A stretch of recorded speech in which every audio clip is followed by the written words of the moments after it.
पालकमंत्री पदावरून काही अडलं का? नाशिकच्या पालकमंत्री पदाच्या प्रश्नावर मुख्यमंत्री फडणवीसांचं उत्तर.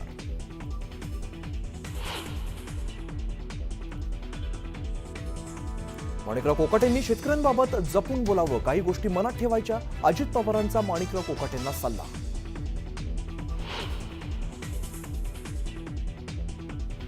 फेसटाईम कॉलमुळे निलेश चव्हाण झाला ट्रेस. घटस्फोटीत मैत्रिणीला घेऊन फिरणं पडलं महागात. पिंपरी पोलिसांची कारवाई.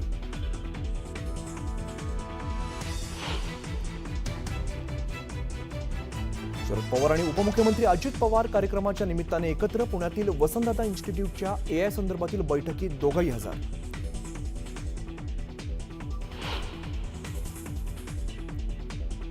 ठाकरे बंधूंनी एकत्र यावं, दिव्यामध्ये उभाटाची बॅनरबाजी. कल्याण ग्रामीण आणि दिवा शहराच्या विकासासाठी एकत्र हवे, बॅनरवर मजकूर.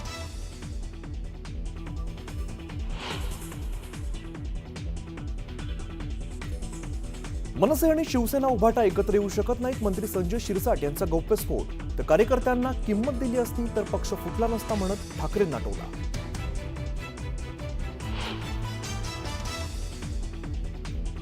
छत्रपती संभाजीनगरमधील दरोडा प्रकरणी आणखी दोघांना अटक. आरोपी सुंदरकांत गंगनेची बायको आणि सासऱ्याला बेड्या. आरोपींनी 8 लाख किमतीचं सोनं मोडलं.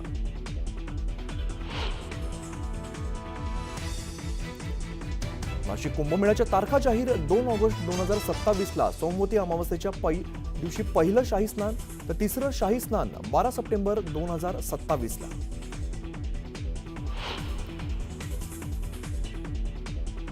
महानगरपालिका आणि नगरपालिका क्षेत्रात घनकचऱ्याचा प्रश्न गंभीर. कचरा व्यवस्थापनाचा ढिसाळपणा यास जबाबदार. कॅगचा उपमुख्यमंत्री एकनाथ शिंदेंच्या नगरविकास खात्यावर ठपका.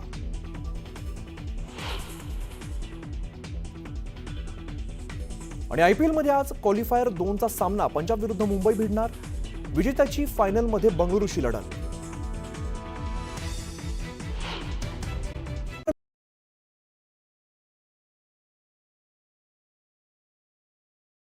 मध्ये राजकीय वातावरण पुन्हा एकदा तापू लागलेलं आहे. आणि यामध्येच निवडणुकीपूर्वी ठाकरे बंधू एकत्र येण्याची चर्चा रंगलेली असताना कल्याणमध्ये ठाकरेंची शिवसेना आणि मनसेच्या कार्यकर्त्यांनी एकत्र आंदोलन केलं. हे दोन्ही पक्ष डोंबिवलीमध्ये एकत्र येतील अशी बातमी न्यूज 18 लोकमतने सर्वात पहिली दिलेली होती आणि ती बातमी खरी सुद्धा ठरली. यानंतर आता दिवा शहरात ठाकरे गटाकडून बॅनरबाजी करण्यात आलेली आहे आणि याच बॅनरची आता चर्चा सुरू झालेली आहे. बॅनरवरती चक्क दोन्ही ठाकरे बंधूंचा फोटो आणि शिवाय आदित्य आणि अमित ठाकरे यांचा फोटो सुद्धा लावण्यात आलेला आहे. तर मनसेचे माजी आमदार राजू पाटील आणि ठाकरे गटाचे जिल्हा प्रमुख दीपेश म्हात्रे यांचा एकत्र फोटो लावण्यात आलेला आहे. याचा आढावा घेतलाय आमचे प्रतिनिधी प्रदीप भणगे यांनी. शिवसेना, ठाकरे गट आणि मनसे हे एकत्र येणार हे सर्वात पहिले न्यूज 18 लोकमतनी याची बातमी दाखवली होती आणि ती तंतोतंत खरी झाली. पलावा पुलाच्या कामासाठी दोन्ही पक्ष एकत्र आले हे आपण सर्वांनीच बघितले. यानंतर आता दिव्यात शिवसेना ठाकरे गटातर्फे बॅनरबाजी करण्यात आलेली आहे. या बॅनरवरती चक्क राज ठाकरे, मनसेचे नेते अमित ठाकरे आणि राजू पाटील यांचा फोटो लावण्यात आलेला आहे. आपण बघू शकतात ठाकरे गटाचे अध्यक्ष उद्धव ठाकरे असतील, राज ठाकरे असतील, जिल्हा प्रमुख दीपेश म्हात्रे असतील, मनसेचे राजू पाटील असते, या सर्वांचे फोटो या इथे लावण्यात आलेला आहे. कल्याण ग्रामीण आणि दिवा शहरातील प्रश्नांना वाचा फोडण्यासाठी हे दोन्ही पक्ष असतील, त्यांचे नेते असतील, यांनी एकत्र यावं अशी मागणी केली आहे. त्याचप्रमाणे बॅनरवर म्हटलं आहे की भ्रष्टाचार करणाऱ्याचं पितळ उघड करण्यासाठी एकत्र यावे, गद्दारांना धडा शिकवण्यासाठी एकत्र यावे आणि कल्याण ग्रामीण व दिवा शहराच्या विकासासाठी एकत्र यावे अशी बॅनरबाजी दिव्यात ही ठाकरे गटातर्फे करण्यात आलेली आहे.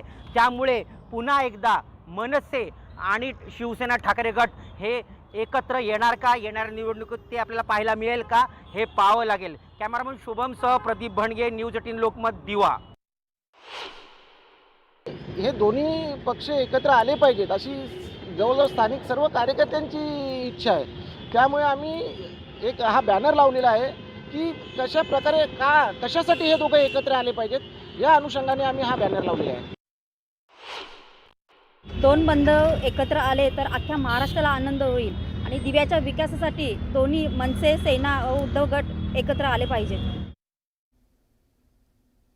तर कार्यकर्त्यांच्या विचाराला आणि मनाला किंमत दिली असती तर शिवसेना पक्ष फुटला नसता. मनसे आणि शिवसेना उभाटा एकत्रितील हा विचार डोक्यातून काढून टाका असं शिवसेना नेते संजय शिरसाट म्हणाले.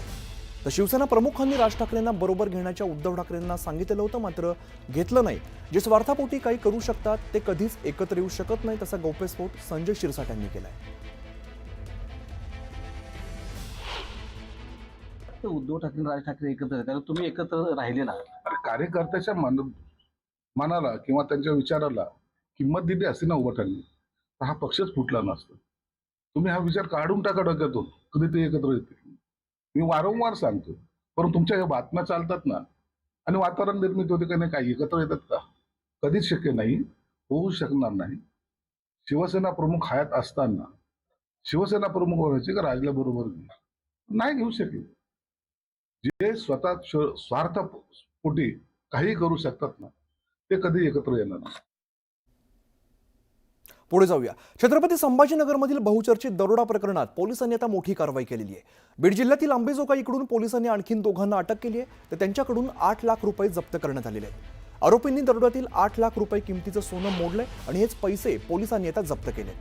यापूर्वी अटक करण्यात आलेले आरोपी सूर्यकांत गगणे, त्याच्या सासऱ्याला आणि पत्नीला सुद्धा पोलिसांनी ताब्यात घेतलंय. या प्रकरणामध्ये आतापर्यंत एकूण 12 आरोपींना अटक करण्यात आली आहे.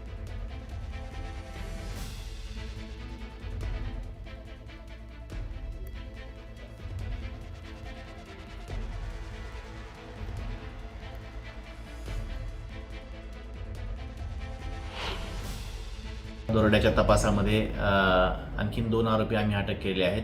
सुरेश गंगणे याची पत्नी बबिता आणि त्याचा सासरा भारत कांबळे यांच्याकडून आम्ही 8 लाख रुपये रिकवर पण केलेले आहेत. त्यांना या गुन्ह्यामध्ये अटक केलेली आहे.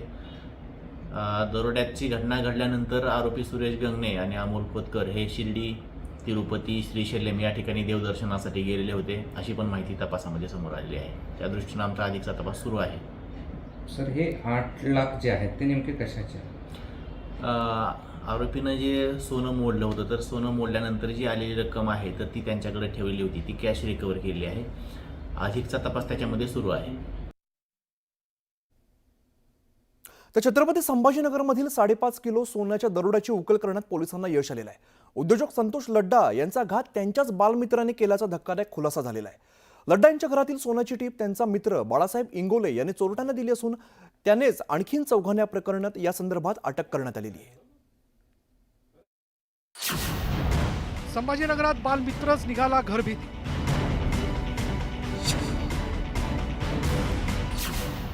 लड्डांच्या सोन्याची दरोडेखोरांना दिली टीप.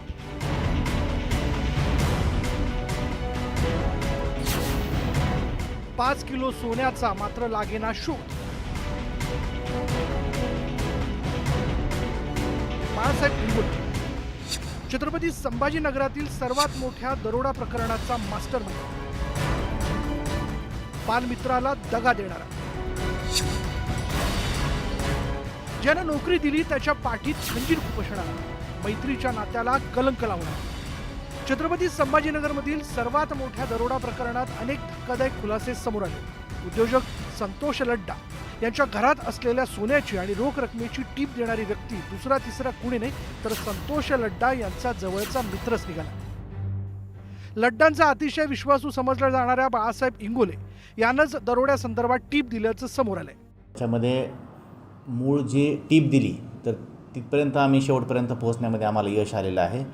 तर हे जे फिर्यादी आहेत संतोष लड्डा ज्यांच्या घरी दरोडा पडला, त्यांच्याच कंपनीमध्ये काम करणारा एक बाळासाहेब इंगोले आहे, तर त्यानं ती माहिती बाहेर पुरवलेली आहे. लड्डा यांच्या घरातील कोपरा माहिती असलेला बाळासाहेब होता तरी कोण, पाहूया. बाळासाहेब इंगोले हा उद्योगपती संतोष लड्डा यांचा वर्गमित्र होता. 20 वर्षांपासून लड्डांच्या कंपनीत इंगोले कटिंग इन चार्ज म्हणून काम करत होता. 2006 पासून लड्डांच्या घरीही इंगोलेचं येणं जाणं होतं. लड्डांच्या घरी इंगोले भाजीपालाही नेऊन द्यायचा. त्यांच्या घरातील पैशांची, सोन्याची इंगोलेला संपूर्ण माहिती होती. लड्डा यांचा बाळासाहेबांवर पूर्ण विश्वास होता. मग असं काय झालं की बाळासाहेबांना थेट त्यांच्या पाठीत खंजीर खुपसला? तर त्याला कारण ठरली आहे ती लड्डा यांची बाळासाहेबांवरील नाराजी. काही महिन्यांपूर्वी संतोष लड्डा यांच्या वडिलांचं निधन झालं. त्यावेळी इंगोले कंपनीत न सांगता लड्डांना भेटायला गावी रवाना झाला. इंगोलेला कंपनीतून अनेक कॉल गेले, पण इंगोलेनं उत्तर दिलं नाही. उलट कॉल करणाऱ्यालाच इंगोलेकडून शिवीगाळ करण्यात आली. इंगोलेच्या वर्तनाबाबत समजता संतप्त झालेल्या लड्डा यांनी शिवीगाळ प्रकरणी इंगोलेला माफी मागण्यास सांगितले. पण इंगोलेच्या मनात राग धुमसत होता आणि त्यातूनच दरोड्याचा कट टाकला. इंगोलेनं सोन्याची ही माहिती आदिनाथ जाधव याला दिली. त्यानं ती माहिती गणेश गोराडेला दिली.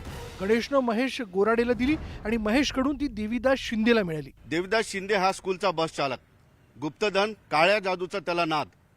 या प्रकरणात त्याच्यावर 2 गुन्हे सुद्धा दाखल झाले होते. बाळासाहेब इंगोले यांनी देवीदास शिंदे याला संतोष लड्डाच्या घरातल्या सोन्याची आणि पैशाची माहिती दिली.